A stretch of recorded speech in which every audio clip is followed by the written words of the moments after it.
Presiden Joko Widodo mengapresiasi tingkat kepercayaan publik terhadap kejaksaan yang terus meningkat. Tapi Presiden juga mengingatkan agar jangan ada lagi aparat kejaksaan yang mempermainkan hukum. Presiden Joko Widodo memimpin upacara Hari Bakti Adiaksa yang ke-63. Presiden mengapresiasi tingkat kepercayaan publik terhadap kejaksaan yang terus meningkat.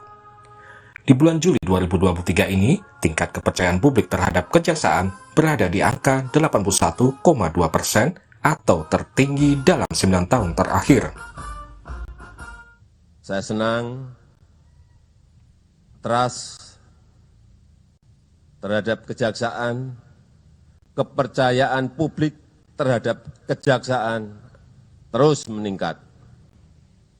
Sekarang di Juli 2023, tingkat kepercayaan publik terhadap kejaksaan mencapai 81,2%.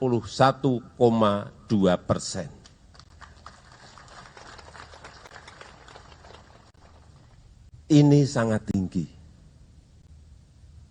Ini angka tertinggi dalam kurun 9 tahun terakhir. Presiden Jokowi juga berpesan agar jangan ada aparat kejaksaan yang mempermainkan hukum seperti bermain proyek, menitipkan barang impor, dan tindakan tidak terpuji lainnya. Jangan ada lagi aparat kejaksaan.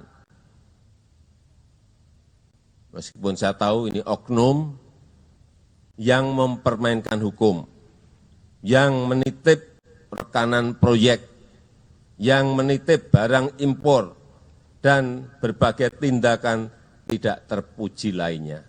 Meskipun sekali lagi saya tahu ini oknum.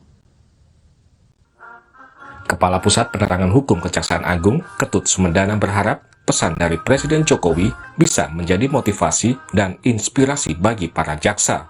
Ketut juga menyatakan akan menindak tegas kepada oknum jaksa yang melakukan penyelewengan.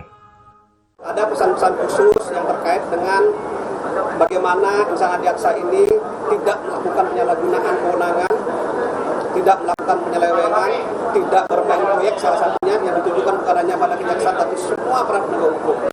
Ya, tentu ini menjadi perhatian khusus bagi kejaksaan dan Bapak Jaksa Agung ya, agar dilaksanakan dengan baik. Dan Bapak Jaksa Agung secara tegas mengatakan kalau ada hal-hal yang begitu ditentukan akan ditindak secara tegas.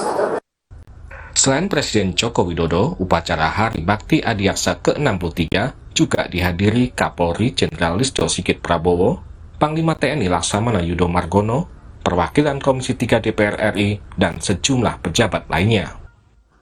Tim Liputan, Kompas TV.